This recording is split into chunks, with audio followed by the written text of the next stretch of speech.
দামি মাস। মুসলমান ভাইরে আমার, সাহাবায়ে কেরাম প্রশ্ন করলেন, ইয়া রাসূলুল্লাহ, ওগো আল্লাহর হাবিব, আপনি দেখি প্রতি বৃহস্পতিবার রোজা থাকেন, সোমবার রোজা থাকেন, কারণটা কি? আমাদের সমাজের মধ্যে অনেক মা বোন আছে রোজা রাখার জন্য পাগল, ঠিক কিনা? দিনের তারিখ দেখে না, ওরা রোজাতে এক্সপার্ট কিন্তু নামাজ পড়ে না, আছে কিনা? রোজার কথা বললে, হুজুর রোজা কোন দিন? বলো মুদ্দিন একটা, হুজুর আমি 3টা করবো, ঠিক কিনা কথা বলেন? কিন্তু অনেক মা আছে নামাজের ধার ধারে না। এ পর্দালে মা, কথাগুলি ভালো করে শোনো। আল্লাহ বিধান দিয়েছেন, নামাজ ফরজ করেছেন, রমজান রোজাও কিন্তু ফরজ করেছেন, যে কিনা? নামাজ সকলের উপর ফরজ, রোজাটাও সকলের উপর ফরজ, কিন্তু হজ আবার সকলের উপর ফরজ না, ঠিক কিনা?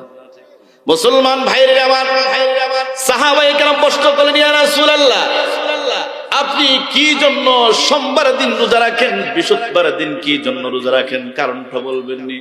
আল্লাহর নবী ডাক দিয়ে কয়, এই সাহাবারা শোনো শোনো শোনো, আমি সোমবারে এই জন্য রোজা রাখি, কারণ সোমবার দিন আল্লাহ তাআলা এই পৃথিবীতে আমাকে পাঠিয়েছেন। বলি সুবহানাল্লাহ, চিল্লায়ে বলেন আল্লাহু আকবার। মুসলমান ভাইরে আমার, আল্লাহর নবী কয়, সোমবারের দিন আমাকে আল্লাহ জন্ম দিয়েছে, পৃথিবীতে পাঠাইছে, এই জন্য শুকরিয়া তান, শুকরিয়া হিসেবে আমি রোজা রাখি। আল্লাহু আকবার। সাহাবায়ে কেরাম প্রশ্ন করলেন, ইয়া রাসূলুল্লাহ, তবে আপনি বৃহস্পতিবার কি জন্য রোজা রাখেন? আল্লাহর নবী কয়, বৃহস্পতিবারের দিন বান্দার ভালো আমলগুলা, নেক আমলগুলা আসমানে চলে যায়। আল্লাহু আকবার। আল্লাহর নবী ডাক দিয়ে বলেন, যেহেতু বৃহস্পতিবারে বান্দার ভালো আমলগুলো আসমানে চলে যায়, তাহলে আমি বৃহস্পতিবারের দিন রোজা থাকি, এই কারণ আমার আমলগুলা, আমার নেক কাজগুলা, ভালো কাজগুলা যেহেতু আল্লাহর আরশে পৌঁছবে, তবে যেন রোজা অবস্থায় পৌঁছে। বলি সুবহানাল্লাহ।